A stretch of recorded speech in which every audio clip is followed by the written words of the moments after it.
Hello, good morning. स्वागत है आपके अपने YouTube channel physics bye Amit sir में। आज एक बहुत ही बेहतरीन टॉपिक कहिए या न्यूमेरिकल का खजाना जो आपके पेपर में पूछे जाने वाले हैं, ध्यान से देखिएगा मेरे साथ। यह है एनसीईआरटी का क्वेश्चंस और करंट इलेक्ट्रिसिटी का based on Wheatstone bridge and Kirchhoff law. ये क्वेश्चंस जो ब्रांच वाला क्वेश्चंस होते हैं, व्हीटस्टोन ब्रिज की प्रिंसिपल पर जो वर्क करते हैं या किरचॉफ के लॉ पे बेस करते हैं, वो क्वेश्चंस आपके पेपर में मस्ट है पूछे जाते हैं। और आपके पेपर का शेड्यूल, आपके एग्जाम का शेड्यूल भी जारी हो चुका है और आपको समय अब नहीं गंवाना है। बिल्कुल कंसंट्रेट होके एक एक क्वेश्चंस पे फोकस करना है। और न्यूमेरिकल बेसिकली करंट इलेक्ट्रिसिटी का आपको अगले फर्दर वीडियो में हम जो बनाएंगे तो आपको बता देंगे कि किस टॉपिक से कितने न्यूमेरिकल कैसे पूछे जाते हैं, वो ध्यान से देखिएगा। कुछ ऐसे टॉपिक हैं, कुछ ऐसे चैप्टर्स हैं जहां से न्यूमेरिकल मस्ट है पूछा ही जाता है। ठीक है, तो ऐसे ऐसे टॉपिक को, ऐसे ऐसे न्यूमेरिकल को लेके हम आएंगे आपके बीच में। मैं हूं अमित सिंह और आपका अपना प्यारा channel physics bye Amit sir में स्वागत है। जो भी टॉपिक पढ़ाया जा रहा है बिल्कुल कंसंट्रेट होकर ध्यान से देखिएगा, बिल्कुल कंसंट्रेट होकर देखिएगा। यहाँ पे ये एनसीईआरटी का क्वेश्चंस आपके पेपर में पूछा गया क्वेश्चंस है, वो भी पहले हम लोग चेक करेंगे कि इस क्वेश्चंस को कैसे किया जाता है, सबकी समझ में आ जाएगा। ध्यान से देखिएगा। क्वेश्चन क्या दिया हुआ है, determine the current in each branch of the network. Figure भी आपको साथ साथ में दिया रहेगा। एक बात बता दो कि आपके सामने फिगर दिया हुआ है, कह रहा है कि ईच ब्रांच में कितना करंट फ्लो हो रहा है, वही आपको बताना है। तो बताने के तो दो तरीके हैं, या तो आप किरचॉफ का नियम लगाओ या तो लगाओ व्हीटस्टोन ब्रिज का प्रिंसिपल। लेकिन अब आपके दिमाग में आ रहा होगा कि सर व्हीटस्टोन ब्रिज का प्रिंसिपल या किरचॉफ लॉ में से कैसे दोनों लग सकता है, या दोनों लगाने का क्या तरीका है। तो हम आपको बता रहे हैं कि पहले कैसे चेक करेंगे कि कौन सा यहाँ पे अप्लाई करेंगे। ओके, ध्यान से देखिएगा। एक बात बताओ, आपने व्हीटस्टोन ब्रिज प्रिंसिपल पढ़ा है ना? क्या पढ़ा था कि अगर ये रेजिस्टेंस P है, ये Q है, ये R है और ये S है। चेक करने का तरीका बता रहा हूं, ध्यान समझिएगा। तो P/Q 10/5 इक्वल टू R/S मतलब कि 5/10। एक बात बताओ, क्या ये दोनों इक्वल हो रहे हैं? 5/10 ये 2 हो जाएगा, ये 1/2, ये 2 1/2 क्या इक्वल है? नहीं है। जब इक्वल नहीं है, यहाँ पे व्हीटस्टोन ब्रिज का प्रिंसिपल नहीं लगेगा। यहाँ पे व्हीटस्टोन ब्रिज का प्रिंसिपल नहीं लगेगा। तो सर अब क्या लगाएंगे? तो आपके पास ओनली वन ऑप्शन है, किरचॉफ लॉ। आपने किरचॉफ का नियम पढ़ा होगा ना, किरचॉफ फर्स्ट लॉ क्या है, किरचॉफ सेकंड लॉ क्या है। तो यहाँ पे हम सेकंड लॉ ही लगाएंगे, फर्स्ट लॉ नहीं लगाएंगे, क्योंकि फर्स्ट लॉ करंट लॉ होता है और ये वोल्टेज लॉ होता है सेकंड लॉ। और सेकंड लॉ तभी अप्लाई करते हैं जब वहां पे लूप बनता है। लूप देखिए, इसमें लूप बन रहा है ना। लूप का मतलब क्या? बंद पास को लूप कहते हैं। अब आपके दिमाग में बिल्कुल कंसंट्रेट होकर मेरे साथ देखिएगा, इसमें लूप कहां बन रहा है, कितने लूप बन रहे हैं, उसके ऊपर हम लोग करेंगे चर्चा। और उसके बाद हम लोग हर ब्रांच में कितने करंट फ्लो हो रहे हैं, इसके बारे में हम लोग निकालेंगे। चलिए ब्रांच देखिए ए। हाँ, पहले करंट को फ्लो करा लीजिए। मान लीजिए करंट यहाँ क्या जा रहा है, I1, यहाँ करंट I2 और इसमें जो करंट आ रहा है वो I3। इसमें जो करंट जाएगा यहां से I1 और यहां से I3, हो जाएगा I1 माइनस I3। ध्यान दीजिएगा, करंट इधर आ रहा था, हम ऊपर ले जा रहे हो ना, इसलिए माइनस हो जाएगा। अब सर यहां से I2 और यहां से I3, यहां करंट कितना जाएगा, I2 प्लस का I3। ओके, और फिर करंट इसमें कितना आएगा करंट, या देखिए I1 माइनस I3, ये करंट यहां तक आएगा और यहां से I2 प्लस I3, तो दोनों कैंसिल हो जाएंगे, यहां बचेगा I1 प्लस I2। इतना तो समझ में आ गई बात। इतना समझ में आ गया है। अब हम चेक करेंगे इसमें कितने ब्रांच बन रहे हैं। अब हम चेक करेंगे इसके अंदर कितना ब्रांच बन रहा है। एक बात बताओ, एक एक ब्रांच के बारे में बात करेंगे। ये देखिए loop A B D A, this is first loop. यहां देखिए B C D B, this is second loop. नीचे देखिए A D C E F A, this is third loop. अब आपके दिमाग में आ रहा होगा कि सर हम तो ये ऐसा नहीं पढ़े थे, इसमें क्यों आप लूप लगा रहे हैं, ये कैसे लूप हो रहा है। एक बात बताओ, जब रेजिस्टेंस और करंट फ्लो करेगा तो कंफर्म है कि वहां पे वोल्टेज प्रोड्यूस होगा। V equal to I R, आपने पढ़ा होगा ओम्स लॉ। जहां पे करंट और वोल्टेज अगर फ्लो होना शुरू हो गया तो वहां पे वोल्टेज डेवलप होगा। तो यहां पे दिया हुआ है 10 वोल्ट, वोल्ट भी दिया हुआ है, बैटरी लगी है 10 वोल्ट की। ठीक है, तो ये है आपका लूप और एक एक लूप करके हम लोग बात करेंगे और वहां से I1, I2 और I3 की वैल्यू हम लोग निकालेंगे। चलिए स्टार्ट करते हैं। पहला लूप, इसका रोटेशन कैसे होगा, ऐसे। यहां देखिए I1, फिर इन लूप ध्यान समझिएगा, ए जैसे नाम लिखेंगे वैसे चलिएगा, बी डी और ए। देखो जहां से चले फिर वहीं पहुंच जाए, एक लूप आपका कंप्लीट। अब इसकी वैल्यू कैसे निकालेंगे, 10 इंटू I1, 10 I1, फिर इधर आइए 5I3 प्लस का 5I3, फिर इधर आइए ऊपर जाइए, करंट इधर आ रहा है और आप ऊपर जा रहे हैं तो वैल्यू क्या हो जाएगी, निगेटिव, माइनस का 5I2 टोटल इक्वल टू 0। ठीक है, this is the equation number first. Understand, clear वो कॉन्सेप्ट। अब आइए सेकेंड लूप में, this is first loop, this is second loop. इसमें आइए नाम लिखिए, in second loop, in loop B C D, ध्यान समझिए भैया, B C D B, this is a second loop. जैसे जैसे आपने चला, जैसे जैसे आपने नाम लिखा वैसे वैसे आपको चलना भी है। 5I1 minus I3, okay. फिर इधर आइए, देखिए करंट इधर जा रहा है और आप इधर आ रहे हैं तो माइनस का 10I2 plus I3, I2 plus का I3, ओके। फिर ऊपर जा रहे हैं, करंट नीचे आ रहा है तो माइनस का 5I3 इक्वल टू 0। अंडरस्टैंड, यहां तक क्लियर है कि नहीं है, यहां तक क्लियर है सबको, किसी को कोई डाउट तो नहीं ना है। कमेंट में जरूर बताइएगा, अगर डाउट कहीं भी हो रहा है तो कमेंट में जरूर आप लोग इसका रिप्लाई कीजिएगा। अब बताइए, ये मल्टीप्लाई कर दीजिए, 5I1 यहाँ हो जाएगा 5I3, यहाँ हो जाएगा माइनस का 10I2, यहाँ हो जाएगा माइनस का 10I3।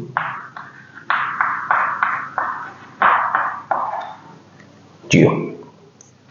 पहले लिखिए I1 वाले को, 5I1, I2 तो 10I2, 5, 10 और 5 कितना हो जाएगा, माइनस का 20I3 इक्वल टू 0। इस equation number second, okay, clear है यहां तक। अब हम बात करेंगे थर्ड लूप में, लूप नंबर थर्ड। इसका नाम देखिए, इन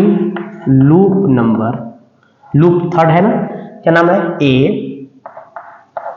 डी सी ई एफ, फिर अगेन ए। देखिए जहां से आप चलो ना फिर वहीं पे घूम के चले आओ, आपका लूप कंप्लीट हो जाएगा। चलिए अब चलिए, जैसे I2 इंटू 5, मतलब 5i2। ओके, फिर इधर चलिए, इधर से इधर चलिए, 10 प्लस का 10i2 प्लस का i3। फिर आइए नीचे, इसमें तो कोई भी रेजिस्टेंस फ्लो नहीं कर रहा है, यही चले आएगा। अब एक बात सुन लीजिए, यहाँ पे आने के बाद इसमें कुछ नहीं है रेजिस्टेंस। इसमें आइए, अगर आपका आने का रास्ता यह है, अब पहले निगेटिव का बैटरी का निगेटिव वाला टर्मिनल अगर पहले मिल जा रहा है, ध्यान समझिएगा, बैटरी का निगेटिव वाला टर्मिनल पहले मिल जा रहा है, तो यहाँ पे हम लिखेंगे माइनस का 10। अगर मान लीजिए यहाँ माइनस नहीं, यहाँ प्लस वाला मिल गया, माइनस वाला इधर मिल गया, तो प्लस का 10। बात समझ आई? मतलब कि करंट के डायरेक्शन में निगेटिव वाला टर्मिनल पहले अगर मिल जा रहा है तो वैल्यू नेगेटिव लिखेंगे, अब पॉजिटिव वाला पहले मिल जा रहा है तो वैल्यू पॉजिटिव लिखेंगे। अंडरस्टैंड? तो हुआ। फिर आइए करंट इधर जा रहा है, तो ये करंट i1 प्लस i2 आ रहा था और इंटू 10, तो plus 10 i1 plus i2 equal to 0। क्लियर है यहाँ तक? अब मल्टीप्लाई कीजिए,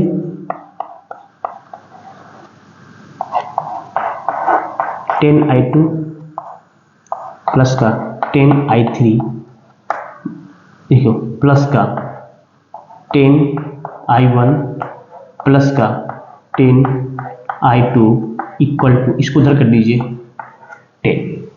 तो i1, यहाँ i1 है, लिख लीजिए 10i1, अब 5 10 15 और 10 20, तो 20i2 और प्लस का 10i3 इक्वल टू 10। ये हुआ इक्वेशन नंबर थर्ड। ये हुआ इक्वेशन नंबर 2 और ये हुआ इक्वेशन नंबर फर्स्ट। बिल्कुल ध्यान से देख लीजिए पहले इक्वेशन नंबर 10, फर्स्ट को, सेकंड को, थर्ड को, और आपको ये क्लियर समझ में आ गया होगा। एक बार इसको आप नोट कर लीजिए एक एक करके, क्योंकि इसको इरेज करके आपको नेक्स्ट स्लाइड में आपको दिखाएंगे कि कैसे i1, i2 और i3 की वैल्यू हम लोग लिखते हैं। राइट, ये देखिए कैसे निकालते वैल्यू, पहले ध्यान से देख लीजिए सब लोग। क्लियर है यहाँ तक? कोई दिक्कत तो नहीं ना किसी को? कन्फर्म हुआ ना? ये कैसे किरचॉफ का सेकंड लॉ लगाते हैं, वोल्टेज लॉ कहते हैं इसको ना, किरचॉफ के second law also known as voltage law. तो कैसे हमने अलग अलग लूप में अलग अलग करंट की वैल्यू फाइंड किया। मैंने इक्वेशन 1 बनाया, इक्वेशन 2 बनाया, इक्वेशन 3 बनाया। अब हम इसको सॉल्व करेंगे। ठीक है, इसको हम इरेज करें, इसको आप वीडियो को पॉज करके नोट कर लीजिए। अब देखिए इसके आगे मैंने फिर क्या किया कि सभी क्वेश्चंस को एक साथ मैंने मेंशन कर दिया, यहाँ पे फर्स्ट, यहाँ पे सेकंड, यहाँ पे थर्ड। अब बात आती है कि सॉल्व कैसे करें सर। अब ये बात आती है कि इस क्वेश्चन को हम तो बना लिए, लेकिन सॉल्व कैसे करें। तो कभी भी ऐसे इक्वेशंस आपको देखने को मिलेगा ना, i1, i2, i3 की फॉर्म का, तो पहले हम 1 2 को सॉल्व करेंगे ऐसे, फर्स्ट सेकंड, सेकंड थर्ड, फिर थर्ड फर्स्ट। अगर हमको फर्स्ट सेकंड, सेकंड थर्ड में ही आंसर मिल जा रहा है तो थर्ड फर्स्ट को सॉल्व करने की जरूरत नहीं पड़ेगी। ओके, तो सॉल्व करने के लिए हम लोग लगाएंगे इल्यूमिनेशन मेथड। क्या लगाएंगे? Illumination method. आपने पढ़ा होगा क्लास 10th में। ठीक है, तो from equation number first and second, ध्यान से देखिएगा कैसे सॉल्व करते हैं हम लोग। फर्स्ट और सेकंड में ध्यान दीजिएगा, इल्यूमिनेशन मेथड ये कहता है किसी एक को गायब कीजिए, और गायब किसको करेंगे? i3 को यहां से गायब करेंगे। देखिए i3 गायब करने के लिए क्या करेंगे कि इसमें हम अगर मल्टीप्लाई कर दें 4 से तो इसके इक्वल हो जाएगा। देखिए ध्यान से, इक्वेशन नंबर 1 में अगर हम 4 से मल्टीप्लाई कर देंगे, यहाँ लिखेंगे कि मल्टीप्लाई बाई इक्वेशन नंबर 1 इन 5। जब 5 से यहाँ 4 से मल्टीप्लाई करेंगे, ध्यान दीजिएगा किससे? Equation number 1 multiply equation number 1, ठीक, इन किससे? 4 से। अगर 4 से मल्टीप्लाई करेंगे तो इसके इक्वल हो जाएगा, जैसे 4 10 जा, यहाँ करेंगे तो 40I1, फिर यहाँ हो जाएगा, यहाँ कितना हो जाएगा, यहाँ भी हो जाएगा 20I2, यहाँ करेंगे तो 20I3 इक्वल टू 0। ठीक है, ये क्वेश्चन नंबर बन गया आपका। कौन सा है, ये फर्स्ट था, राइट। अब हम क्या करने जा रहे हैं, इसको देखिए, इक्वेशन नंबर सेकंड को 5I1 10I2 माइनस का 20I3 equal to 0, equation number second है। इन दोनों को सॉल्व कर देंगे, ऐड कर देंगे, क्या करेंगे, ऐड करेंगे। तो ऐड करने कंडीशन में इनकी कट गया, यहाँ हो गया 40 और ये हो जाएगा आपका 45I1, यहाँ 20 और 10 30I2 इक्वल टू 0, ये बन गया इक्वेशन नंबर 4। आई बात समझ में, इक्वेशन नंबर 4। अब आइए, ये हमने फर्स्ट और सेकंड को लिया, अब हम बात करेंगे सेकंड और थर्ड को। देखिए, फ्रॉम इक्वेशन नंबर सेकंड देखिए, सेकंड, ठीक, multiply by 1, second multiply by 1, from second multiply by 1, इसमें 1 से कर दीजिए, इसमें 2 से कर दीजिए, and equation number third multiply by 2। ठीक, थर्ड में हम 2 से मल्टीप्लाई कर रहे हैं, किससे कर रहे हैं, थर्ड में हम 2 से मल्टीप्लाई करेंगे। देखिए वैसे नोट करिए, 5I1 माइनस 10I2 और माइनस 20I3 इक्वल टू 0। ये इक्वेशन में कौन सा है, सेकेंड है। इसमें हम 2 से मल्टीप्लाई करेंगे तो 2 10 जा 20I1, यहाँ करेंगे तो हो जाएगा 50I2 और यहाँ करेंगे तो प्लस का 20I3 इक्वल टू 0। ये क्वेश्चन हुआ आपका थर्ड। दोनों को सॉल्व कर लीजिए, फिर देखिए ऐड कर दीजिए, फिर ऐड करने का कंडीशन में कट जाएगा, यहाँ हुआ 5 और 20 हो जाएगा 25I1, यहाँ 50 में से 10 जाएगा तो हो जाएगा आपका 40I2 इक्वल टू क्या हो गया, देखिए सॉरी, इक्वल टू यहाँ पे 10 है ना, तो यहाँ हो जाएगा 20, यहाँ का भी हो जाएगा इक्वल टू 20। ये हो गया इक्वेशन नंबर 5। देखिए इक्वेशन नंबर 5 देख लीजिए, इक्वेशन नंबर 4 देख लीजिए, ध्यान से देख लीजिए। अब बाकी इक्वेशन को काम खत्म करिए, 4 और 5 को लेके सॉल्व करेंगे, ठीक है। फ्रॉम इक्वेशन नंबर 4 एंड 5, ध्यान से देखिएगा। देखिए है बहुत थोड़ा सा इजी तो है, लेकिन कैलकुलेशन थोड़ा सा आपको करना ही पड़ेगा, मस्ट है। अब देखिए इसको 45I1 तो 45I1 और यह है मास्क 30I3 बचा है कि I2 बचा है यार, यहाँ तो I2 बचा है ना, I2 सॉरी 30I2, हम तो I3 को यहाँ से गायब कर दिया ना, ये हुआ आपका ये इक्वेशन नंबर 4 है, क्या है 4। और ये देखिए 25I1 और प्लस क्या 40I2 इक्वल टू क्या 20, ये हुआ इक्वेशन नंबर आपका 5। अब इसको सॉल्व करना है, तो इसको सॉल्व करने के लिए क्या करेंगे ना, इसमें मल्टीप्लाई कर दीजिए 4 से, मल्टीप्लाई बाई 4, और इसमें मल्टीप्लाई कर दीजिए 3 से। क्या फायदा होगा, देखिए कैंसिल हो जाएगा। कैसे करेंगे, अगर यहाँ करेंगे 4 से, नेक्स्ट लिख रहा हूँ, लिखिएगा, हो जाएगा 4 25 20 4 4 16 180I1, यहाँ करेंगे तो 120I2 इक्वल टू 0, ये 4 है। और यहाँ करेंगे 3 से तो हो जाएगा I1 और यहाँ हो जाएगा 120I2 इक्वल टू यहाँ हो जाएगा 60, इक्वेशन नंबर आपका 5 हो जाएगा। फिर ऐड करेंगे, जब ऐड करेंगे तो क्या बचेगा आपका, ये कट जाएगा ना आपका 120 सही है ना।